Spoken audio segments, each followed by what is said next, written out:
Bismillahirrahmanirrahim.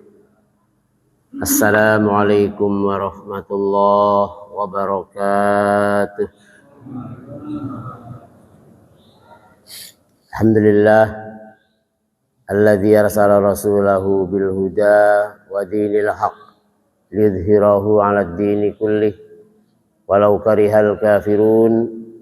Asyhadu an la ilaha illallah wahdahu la syarikalah wa asyhadu anna Muhammadan abduhu wa rasuluh.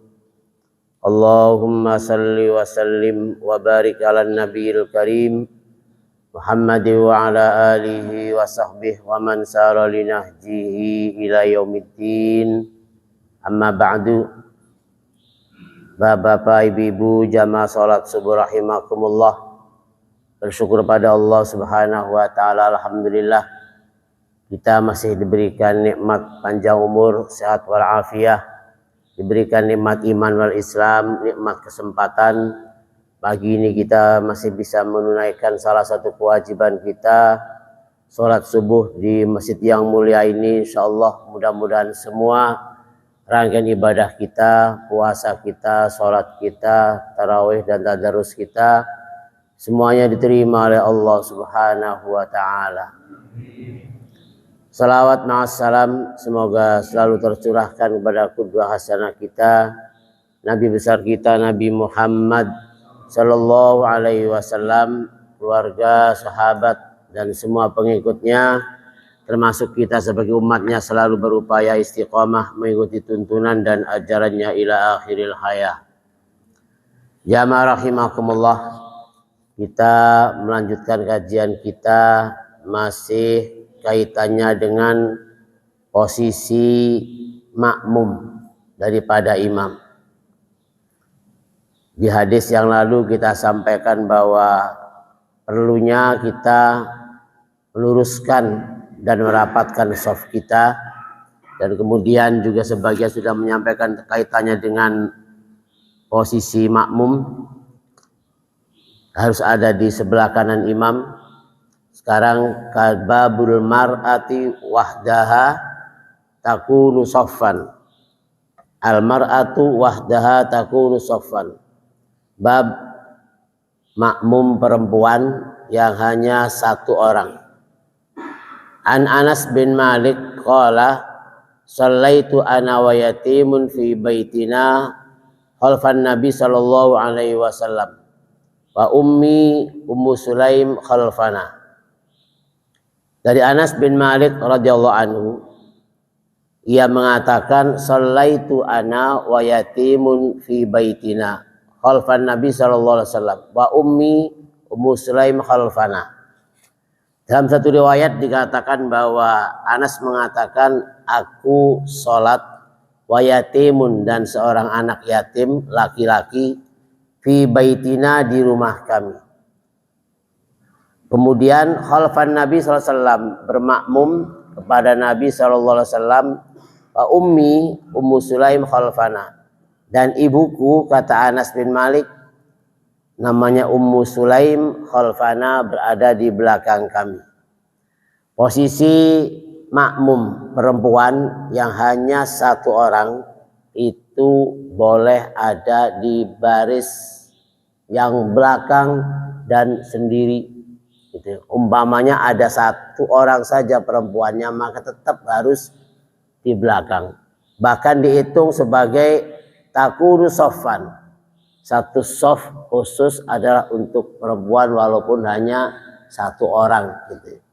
Jadi tidak boleh kemudian nyelip-nyelip atau narik soft depan yang semuanya laki-laki.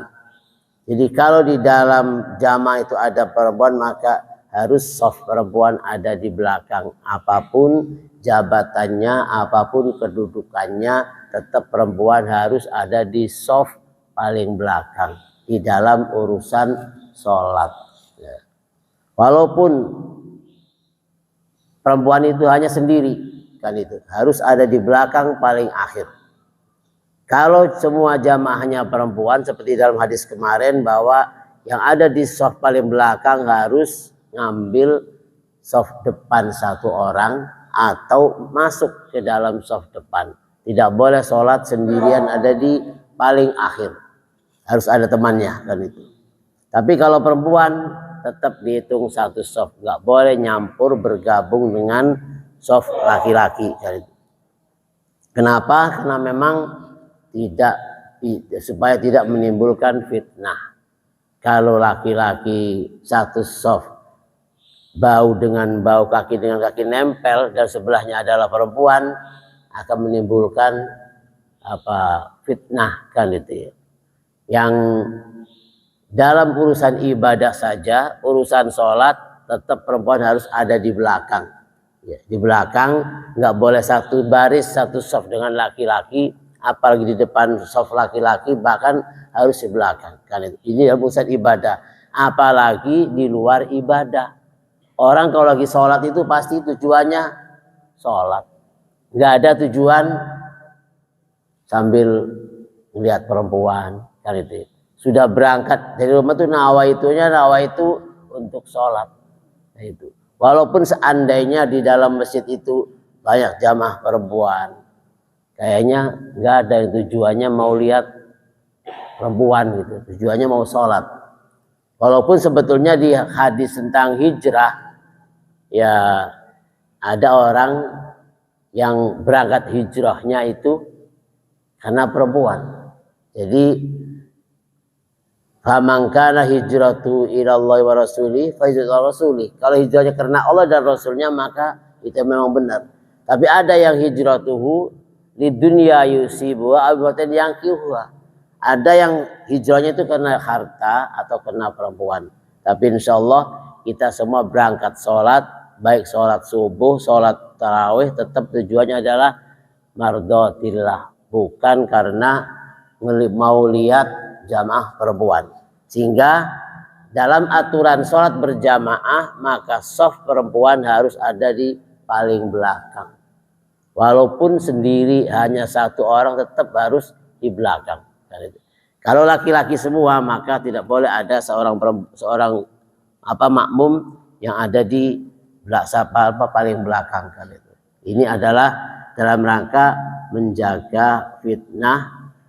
Walaupun kadang-kadang Pak Hilman kalau di Makkah repot itu ya.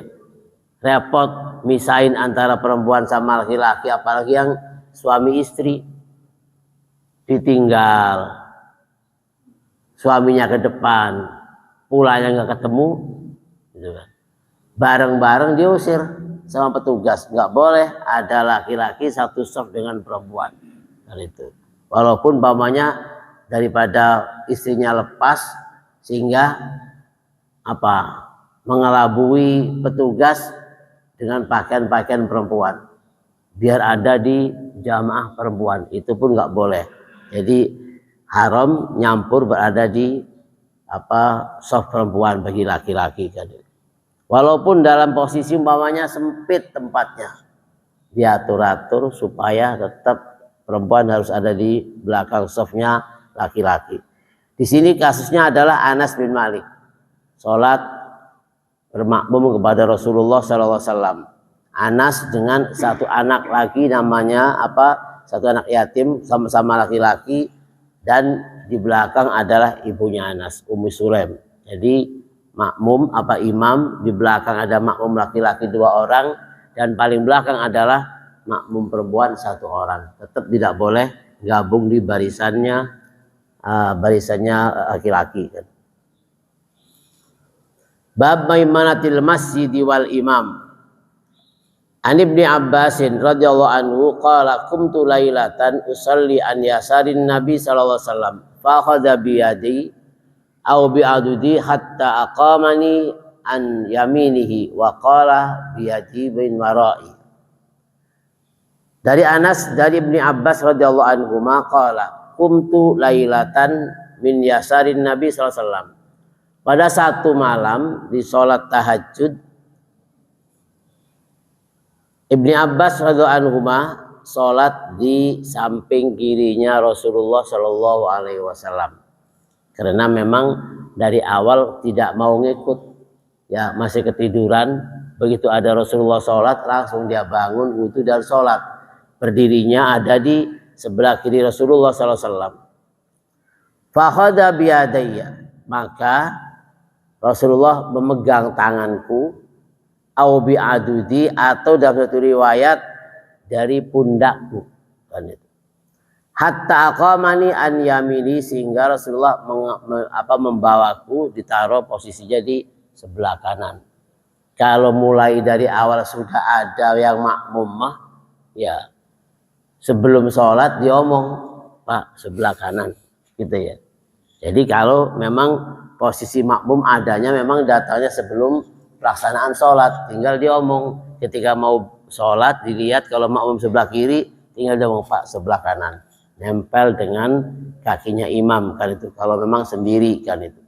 Tapi karena ini Ibnu Abbas datangnya Rasulullah sudah mulai sholat di salah satu sholat malam tahajud, kan itu. Jadi Ibnu Abbas langsung ikutkan itu. Posisinya di sebelah kiri.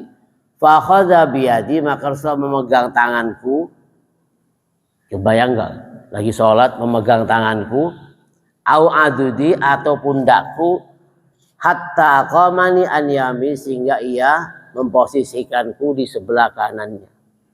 Jadi lagi sholat, imam ada makmum ada sebelah kiri sendirian, dipegang tangan kanannya, kira-kira bisa paham Hilman ya, diputer, dibawa di sebelah kanan, kan itu. Hatta aqamani an yamini, sehingga memposisikanku, kata Ibnu Abbas, di sebelah kanannya. Itu kalau sudah mulai sholat, kalau sudah masuk sholat, gitu. Jadi nggak perlu kemudian berhenti begitu ada makmum kasak-kusuk sebelah kiri, bubar sholatnya kanan. Nah, gitu. Jadi terus saja sholat, dan ya harus dipindahkan ke sebelah kanan dengan upaya mungkin dipindahin, ditarik tangannya, suruh pindah ke sebelah kanan, kan itu. Jadi dan itu tidak merubah, tidak membubarkan sholat, walaupun pindah dari sebelah kiri imam ke sebelah kanan imam. Bahkan ini bukan pindah, ditarik, dipindahkan Rasulullah, kan itu. Dan itu memang kaifiyah cara sebagai kita menjadi makmum. Jadi kadang-kadang kalau orang sholat nggak ngerti kaifiyahnya, sehingga makmum itu ya yang kiri-kiri kabeh, gitu ya. Kadang sebelah kanan semua, kan itu. Kadang-kadang sebelah kanan satu orang makmumnya sudah posisinya pas sebelah kanan, tapi makmum kedua teke maning datang lagi sebelah kanan lagi, kan itu. Kadang-kadang memang ya kelihatannya softnya itu nggak rapi, nggak baik, dan itu adalah menjadikan tidak kesempurnanya sholat. Tidak sempurna sholat. Kenapa? Karena rapinya soft, lurusnya barisan, gitu, dan rapatnya barisan adalah bagian daripada min tamamis sholat. Bab idza kana bainal imami wa bainal qaumi khaitun aw sutratun aw nahrun.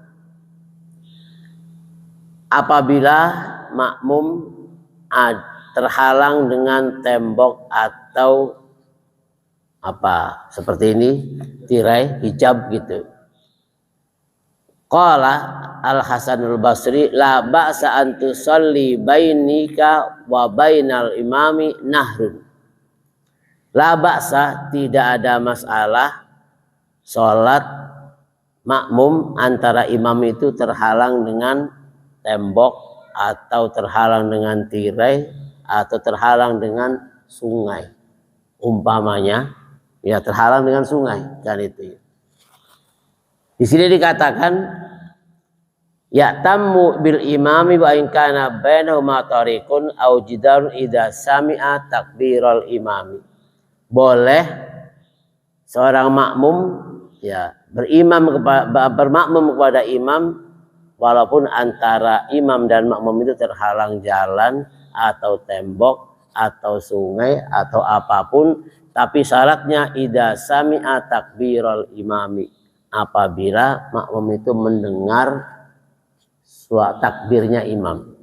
Ya. Masalahnya kadang-kadang imamnya enggak bersuara, gitu kan. Jadi bahasa Cilegonnya kelacak kelucut, naik turun, nggak pakai suara, gitu kan. Jadi dari berdiri ketika ruku nggak ada suara takbir, dari ruku ketika bangun dari rukunya nggak ada suara takbir, ketika sujud dan setelah bangun juga nggak ada suaranya. Ini kadang-kadang membuat makmum bingung. Apalagi yang nggak kelihatan, terhalang tembok, terhalang tirai, terhalang apapun itu. Ketika makmum imam itu nggak ada suaranya, maka akan membuat makmum itu bingung. Ini imam sudah bangun dari ruku atau belum? Kalau sholat sir, zuhur, asar, ketika imam ruku nggak pakai suara Allahu Akbar, ya makmum yang terhalang nggak kelihatan, terhalang tembok ada di belakang, masih berdiri aja nungguin. Kayaknya lama amat ini berdirinya kan itu. Baca apa kan itu? Ketika imam ruku, nah ketika bangun nggak ada suara sami Allah. Pokoknya bangun dari ruku, bangun. Yang harusnya terdengar suara sami Allahu liman hamidah. Baru makmum tahu bahwa imam ini sudah bangun dari ruku, sudah bangkit dari ruku kan itu. Di sini ketika makmum itu terhalang oleh tembok atau jalan ataupun sungai, selama masih terdengar suara takbirnya imam, maka itu masih boleh.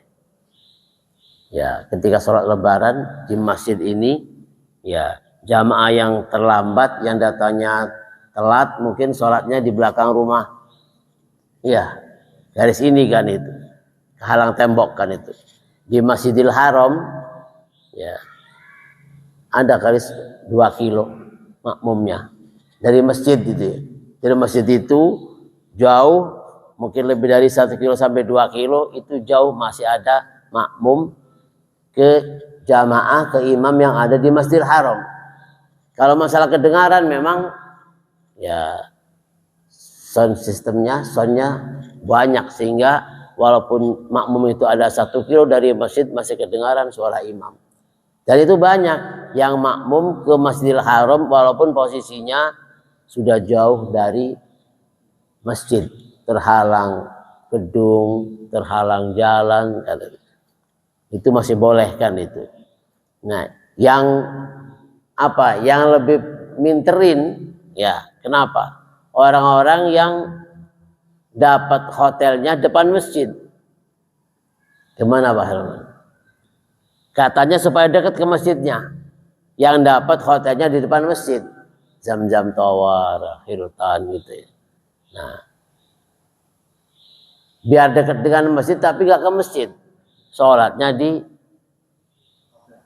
hotel. Ini kamar baik. Tinggal dibuka hordengnya. Kelihatan orang sholat di luar hotel. Padahal tadi ngambil hotel dekat dengan masjid itu supaya lebih awal ya ke masjid. Tapi begitu lihat ada yang bikin aturan yang bikin bahwa boleh sholat di dalam hotel juga, di kamar juga, ya gitu. Boleh, tetap masih dapat kehitung berjamaah kan itu, masih kehitung berjamaah kan itu. Tapi kalau seandainya bisa keluar mah langsung masuk dalam masjid itu lebih afdol daripada sholat di dalam rumah, dalam hotel ngikut makmum ke imam ke jamaah yang ada dalam masjid kan itu. Memang terhalang jelas kan itu, terhalang tembok, terhalang orang banyak dan sebagainya. Tapi selama masih mendengar suara imam itu masih dibolehkan, sehingga pada ngambil gampang ya Pak, daripada desak-desakan masuk masjid, terus mendingan nih kamar baik.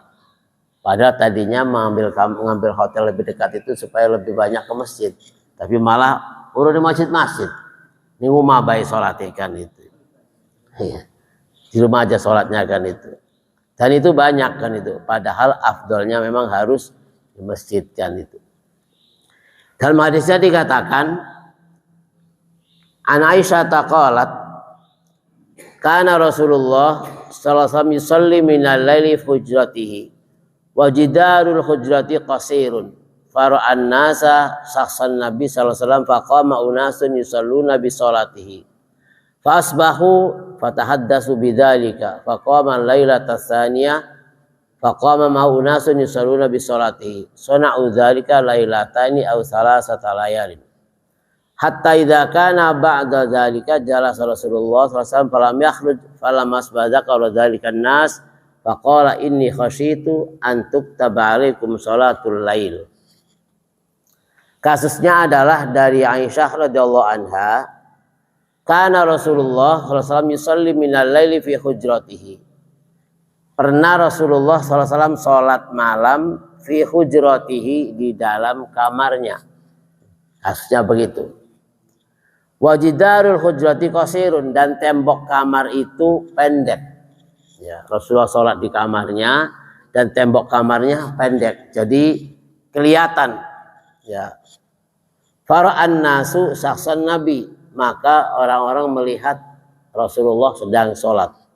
Jadi sholat malam di dalam kamarnya, tapi kamarnya, dindingnya, temboknya pendek sehingga kelihatan orang berdiri sholat. Kan itu. Fara'an nasu, maka orang-orang pada melihat Rasulullah sholat. Kan itu. Faqama unasun yusalluna bi sholati, maka orang-orang pada sholat makmum kepada Rasulullah. Jadi para sahabat-sahabat itu doyan gitu ya. Ada orang sholat, ngikut sholat kan itu. Pokoknya di mana Rasulullah sholat, ikut sholat kan. Padahal itu sudah ngumpet-ngumpet sholatnya di kamar gitu kan. Cuma karena tembok kamar itu, dinding kamar itu pendek sehingga kelihatan berdirinya, rukunya, bangunnya, kelihatan lagi sholat kan itu. Maka begitu orang-orang pada melihat, langsung mereka sholat kan itu. Itu doyan arane. Ya, doyan sholat kan itu namanya kan itu. Faqaman nasu bisolati, maka orang-orang sholat mengikuti sholatnya Rasulullah sallallahu alaihi wasallam. Fasbahu fatahaddatsu bidzalika, kemudian begitu subuh, habis sholat subuh ngobrol kan itu ya. Ngobrol cerita bahwa tadi malam kami sholat makmum pada Rasulullah. Dan Rasulullah ada di dalam kamarnya dan kami sholat di luar kamarnya. Karena kelihatan kan itu. Kalau sekarang mungkin ya temboknya kaca kan itu. Jadi kelihatan sholat, maka makmum di belakang Rasulullah. Di luar rumah sholatnya kan itu. Itu kasus awalnya gitu. Faqama al-lailata tsaniyah. Dan juga Rasulullah melaksanakan sholat pada malam kedua. Faqama ma'unasun, dan juga tetap diikuti oleh sahabat-sahabatnya. Malam kedua diintip lagi sama masyarakatnya, sama jamaahnya. Dilihat Rasulullah lagi sholat, ikut lagi sholat kan itu. Sana'u dzalika lailatani aw salasatan. Itu dilakukan 2 malam sampai 3 malam. Jadi mereka tuh ngintip-ngintip Rasulullah sholat kan itu. Kalau ngintip, sebetulnya ngintip enggak boleh ya kan itu. Tapi ngintip lagi sholat di dalam kamarnya, langsung di belakang rumahnya, ya di belakang tembok mengikuti sholat kan itu. Dan itu dilakukan oleh para sahabat lailataini aw salasata layalin, sampai 2 sampai 3 malam sholat ngikut tanpa sepengetahuan imam. Pokoknya Rasulullah sholat, bikin saf di belakang, sholat kan itu, ngikutin kan itu. Hatta idza kana ba'da dzalika, setelah itu dilakukan 2 sampai 3 malam, jalasa Rasulullah sallallahu alaihi wasallam. Di pagi setelah sholat subuh Rasulullah duduk menghadap jamaahnya, kemudian ya menjelaskan. Fala masbaha dzakara dzalikan nas. Setelah sholat subuh orang-orang cerita, ya Rasulullah, saya ini sudah 3 malam, setiap malam sholat ngikuti Rasulullah. Tapi Rasulullah nggak tahu karena sholatnya di kamar, kan itu. Dan mereka di belakang tembok, di belakang rumah, sholat bermakmum pada Rasulullah kan itu. Setelah 3 malam baru cerita bahwa kami sholat di belakang Rasulullah setiap malam, sudah 3 malam ini kan itu. Faqala inni khasyitu an tuktaba alaikum sholatul lail. Maka Rasul mengatakan, kenapa saya sholat di kamar dan tanpa ngajak kalian kan itu. Tapi tetap jamaahnya orang-orangnya tetap ngikutin walaupun nggak diajak sholat malam dan nggak tahu, nggak ngajak-ngajak kan itu, tapi mereka pada ngikutin. Rasul mengatakan inni khasyitu antuk taba'alaikum sholatul lail. Kata Rasulullah, saya takut kalau kalian memandangnya sholat malam ini suatu kewajiban.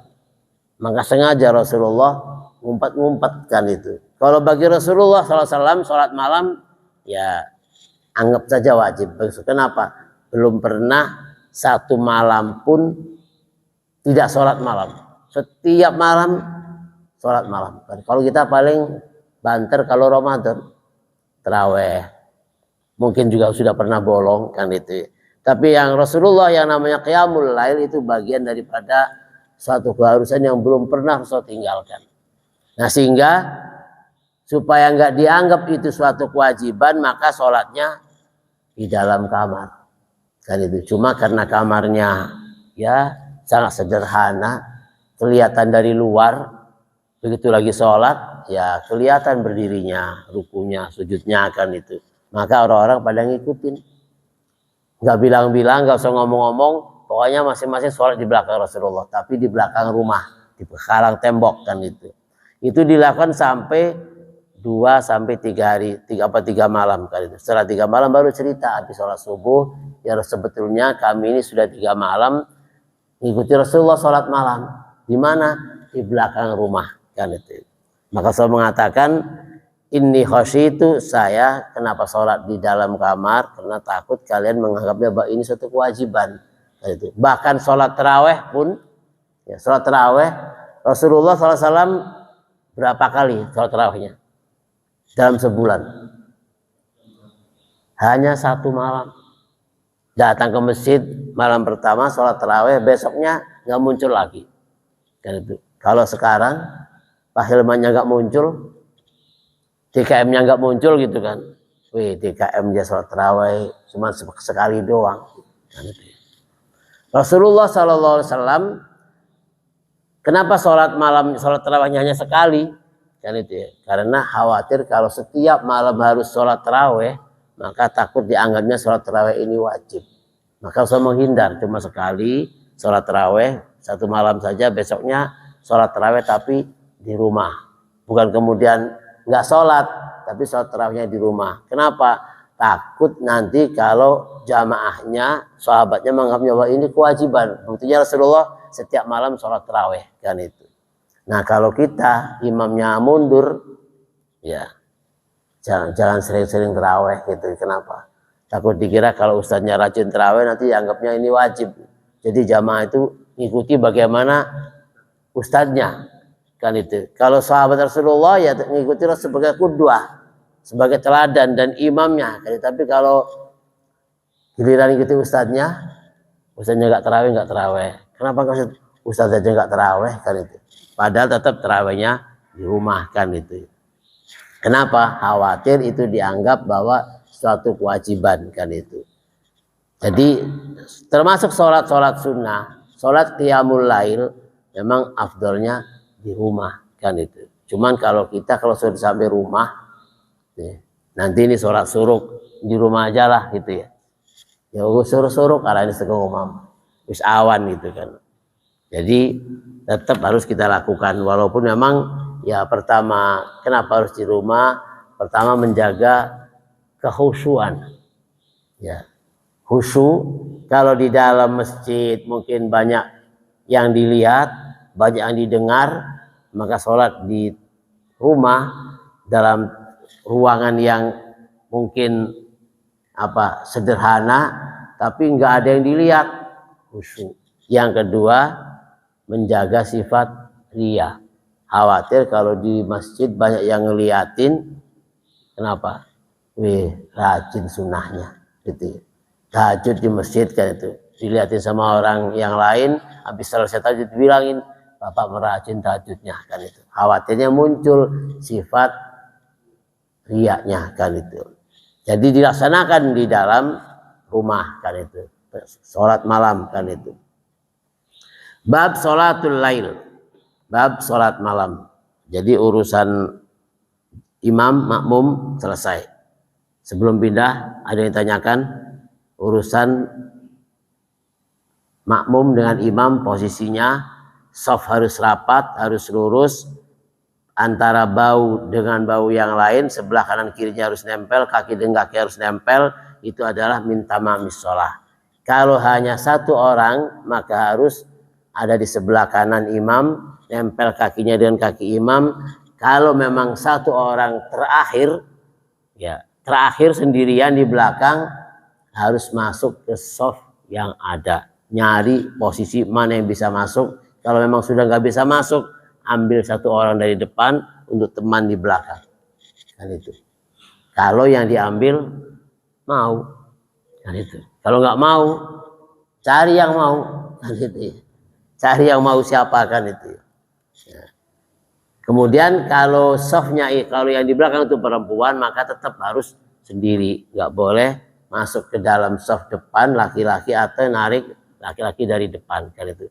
Walaupun suami istri, tetap harus perempuan ada di belakang. Walaupun ibu anak, perempuan harus di belakang. Apapun kedudukan dan jabatannya. Kenapa Pak Hilman?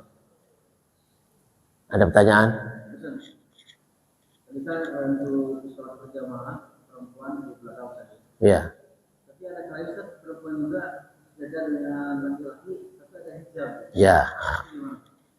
Jadi perempuan memang harus di belakang. Ada kalanya di masjid yang lain mungkin ada perempuan taruh di samping, tapi ada hijab, kan itu, ditutup, kan itu. Itu di Madinah ada pintu Badar, pintu ini ada di Madinah. Jadi di tengah-tengah shaf laki-laki, tapi luas.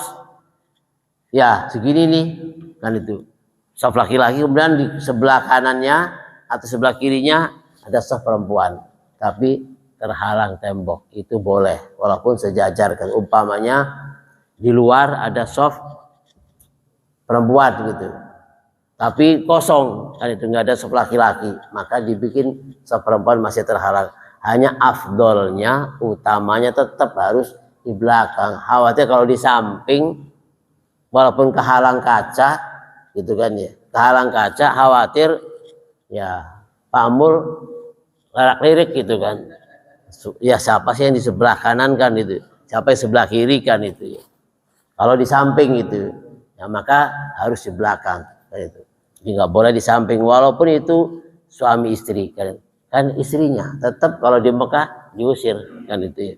Kalau memang itu adalah perempuan harus di belakang, karena ya yang sebelah kanan suaminya, tapi yang sebelah kirinya perempuan mungkin orang lain, walaupun sama-sama perempuan tapi isi sebelah, kan itu. Taruh di tengah-tengah perempuan dua-duanya, tetap itu nggak boleh, kan itu.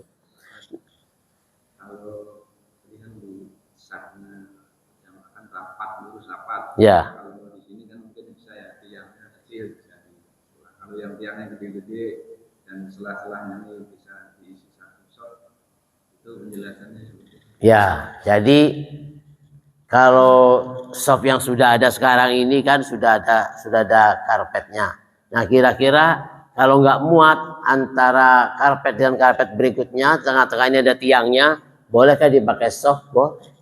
Jadi dari tiang itu sampai tiang ini soft. Jadi tiang sana nyambung lagi sama tembok untuk soft berikutnya. Kalau cukup, tapi ini kan ikime ya. Yang sekarang, tapi yang di sana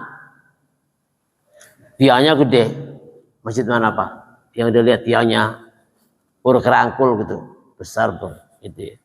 Jadi jeda antara soft satu yang kedua itu memang kena terhalang tiang, maka lebar jauh, kan itu. Maka boleh antara tiang itu diisi musolli, diisi orang sholat jamaah, kan itu. Yang tiangnya gede-gede itu di Masjid Demak, kan. Ya. Besar tiangnya, jadi antara soft dengan soft memang terhalang, kan itu. Ya kalau kita tiangnya segini mungkin nggak cukup untuk satu orang, kan itu. Dan banyak jamaah kalau di Madinah yang sengaja nyari-nyari posisi, walaupun nggak digelari sejadah, nggak ada karpet, tetap dipakai sholat. Kenapa? Karena memang ya banyaknya jamaah nyari posisi tempat di mana, kan itu. Akhirnya tetap ke bagian di luar, kan itu. Bekas muter-muter di dalam nggak ketemu, akhirnya tetap di luar, kan itu. Boleh dipakai, kan itu. antara tiang yang memang cukup untuk dibikin satu soft. Artinya bisa ruku, nggak nendang orang. Kan kadang-kadang kalau pendek antara depan sama belakang, begitu ruku, ya, lumbur nih kan itu. Begitu sujud juga ngeringkel-ngeringkel susah. Kan itu. Itu bisa dialami sholat begitu kalau di raudhah. Sujud itu ngeringkel. Jadi kepengen lempeng sempurna itu nggak bisa, harus nekuk. Bahkan ruku itu nggak bisa sempurna. Bunuh doang. Banyak orang yang sujudnya di tembok saking gatine. Allahu Akbar, sami Allah. Lumbur tembok. Itu yang orang yang sholat di Hijr Ismail. Gitu. Jadi di punggung orang kan itu. Nah, tapi sebetulnya cari yang sempurna. Itu dalam kondisi darurat, saking kepengen sholat di Hijr Ismail sampai sholatnya sujudnya di punggung orang itu. Allahu Akbar, sami Allah, lumbur orang gitu. Ya di depan ya paling mencium tembok Ka'bah kan itu Hijr Ismail. Di raudhah sama begitu. Kepengen ruku itu susah, tapi selama kita masih bisa sempurna, ya nggak perlu desak-desakan. Yang penting safnya rapat, lurus. Jadi untuk ruku itu kaukur, ya supaya nggak nendang orang depan. Begitu ruku Allahu Akbar malah kepalanya numbuk orang depan. Kalau kenceng orang depan, ya. Ada lagi? Mana tuh ya, ini dulu, silakan. Ini mengenai perempuan kan ada dalil bahwa semakin belakang semakin afdal perempuan. Ya. Ini kejadian di kita ada beberapa kali tuh saf perempuan itu terpisah. Ada yang isi belakang dulu, kemudian di depan juga diisi, tengahnya kosong. Itu posisinya belum sholat, tapi mereka sudah memisahkan diri sejak awal. Di paling belakang. Apa memang lebih afdal diisi belakang dulu? Apa depan dulu? Ya. Yang paling afdal yang diisi adalah setelah shaf terakhir laki-laki. Shaf terakhir laki-laki maka harus jamaah perempuan di belakang shaf laki-laki. Bukan di belakang sekali, nanti yang depan kosong. Susah lewatnya kan itu. Jadi sudah ada batasnya, sudah dikasih batas, maka ini shaf perempuan. Sudah, mungkin batasnya sebatas tali doang, ya mungkin seperti kita sudah lebih aman gitu kan. Jadi yang shaf awal setelah shaf laki-laki itu ditempati. Kenapa? Kalau diambil shaf paling belakang, karena ada hadis mengatakan sebaik-baik shaf untuk laki-laki adalah shaf depan. Sebaik-baik shaf untuk perempuan adalah shaf paling belakang. Maksudnya bukan paling belakang ngambil bagian paling terakhir. Sementara shaf perempuan yang depan 1, 2, 3, 4, 5 depan dikosongin tidak. Nanti ibu-ibu yang datang belakangan nggak bisa lewat karena shaf yang paling belakang sudah ditutup sama jamaah perempuan kan itu. Harus yang afdal adalah diambil shaf setelah batas shaf laki-laki. Kan dipisahkan, apalagi sudah ditutup lebih aman kan itu ya. Itu dalam urusan posisi kita sudah punya wudu, mau sholat, ibadah, masih dibatasi antara laki dan perempuan. Padahal kalau udah mau sholat mudah, kayaknya bersih, hati ini nggak ada larak-lirik ke perempuan gitu. Dalam urusan sholat itu masih diatur, dibatasi antara laki dan perempuan supaya betul-betul ya terhindar dari fitnah, apalagi di luar sholat. Ya apalagi di luar sholat kan itu. Jadi jangan cari-cari Pak Mul, gitu. Jangan cari posisi, gitu kan. Ngebasuh supaya dia dodoknya park bawah tuh. Kayaknya perempuan itu dewek baik kayaknya kan. Ya jadi dalam urusan sholat pun masih diatur bagaimana supaya laki-laki nggak melihat perempuan. Shaf perempuan ada di belakang. Walaupun satu orang taruh belakang kan itu. Bila perlu seperti ini sudah di belakang ditutup, wis lebih aman kan itu ya.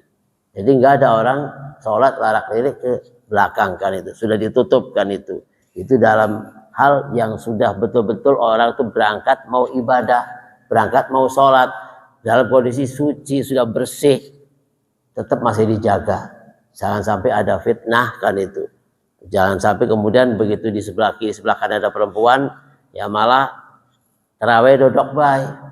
Itu akan mengwadon kan itu ya. Ada tadi mana tadi? Yang mulai nanya. Wih, Pak Oci Maya ada dobai. Ya.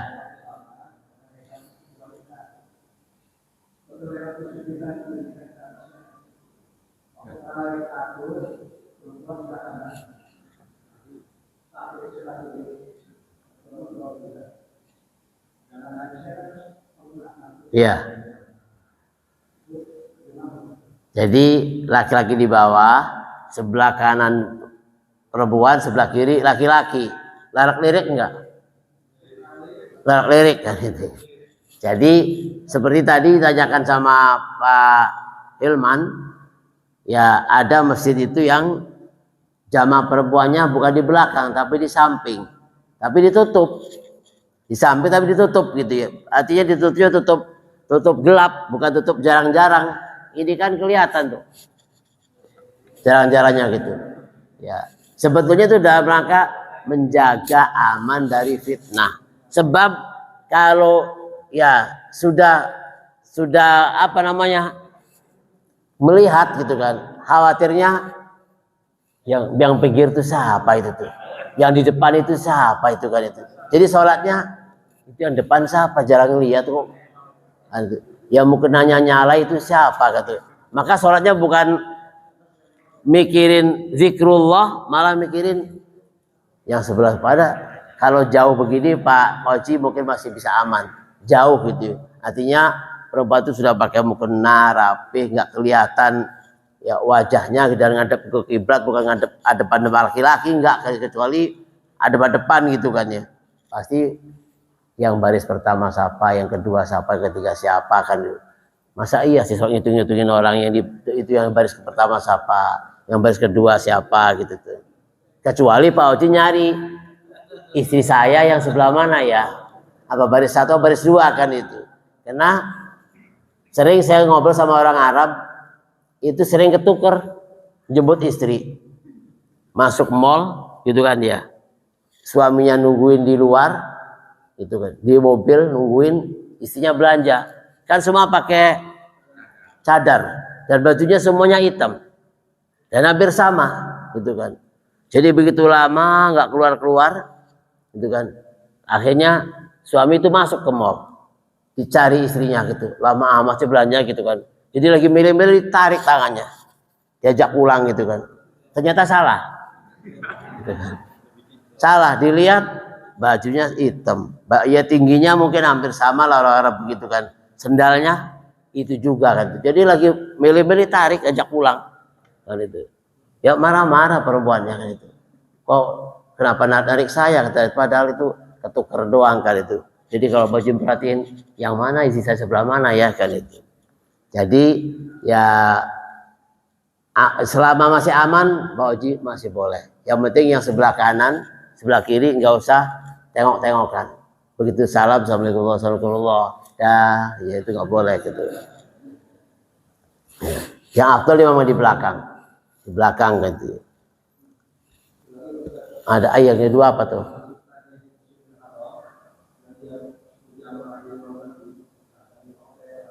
Yang di sama yang di mana?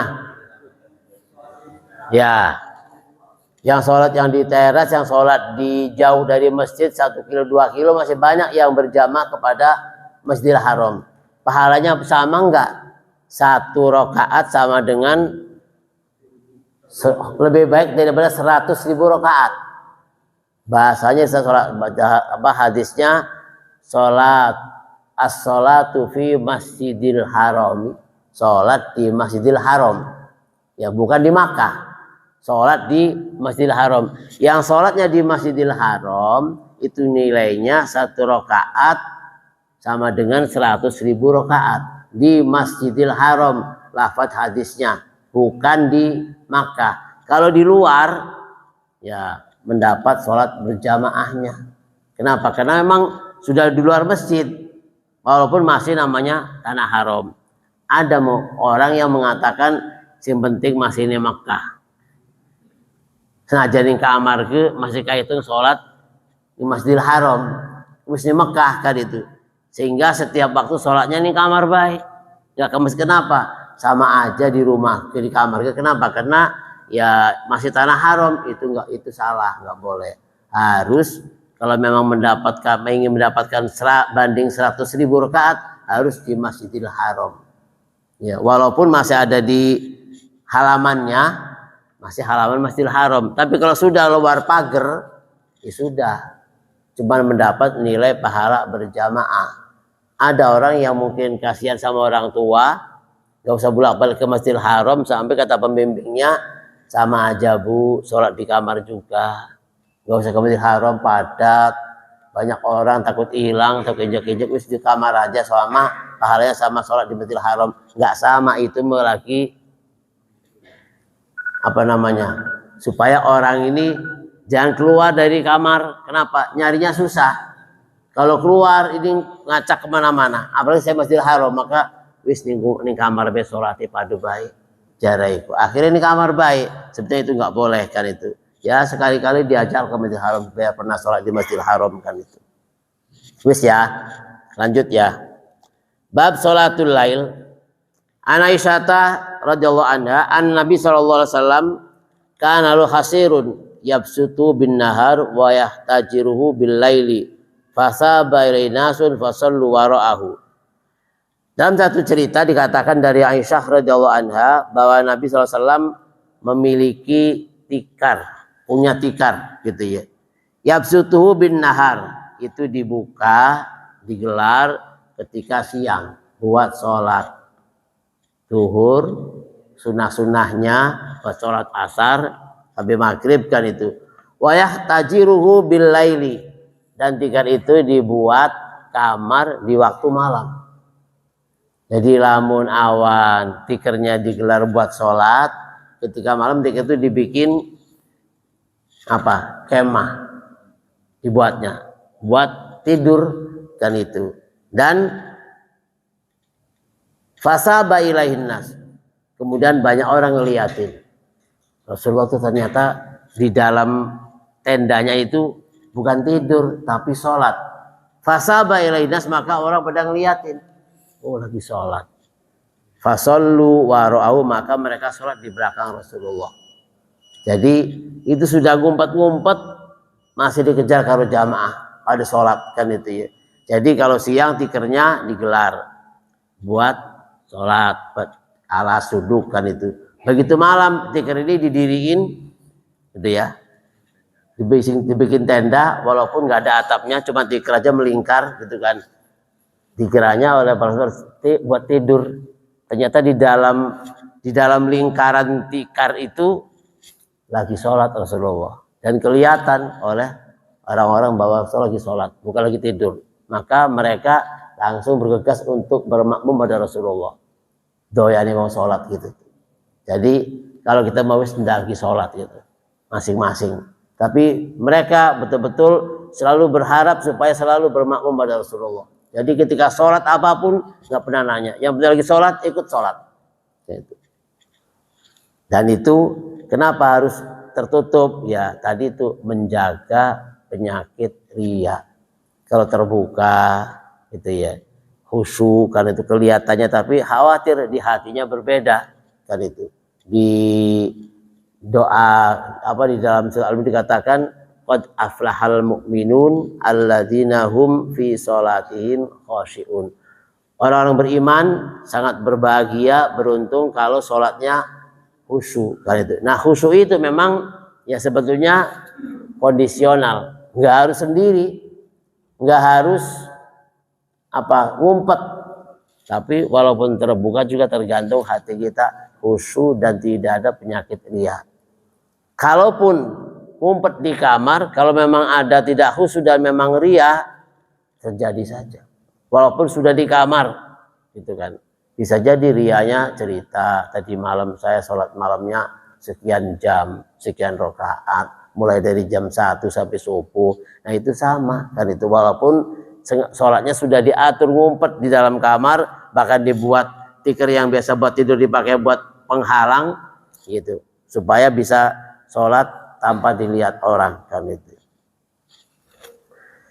Satu hadis lagi dikatakan an Zaid bin Sabit anna Rasulullah ittahada hujratan qala hasibtu annahu qala min hasirin fi Ramadan fasalla fiha layaliya fasalla bi salati nasun min ashabi falamma alima bihim yaqudu fa kharaja ila fa qala qad araftu alladhi ra'aytum min sani'ikum fasallu ayyuhan nas fi buyutikum fa inna afdhalas salati salatul mar'i fi baiti illa al maktubah.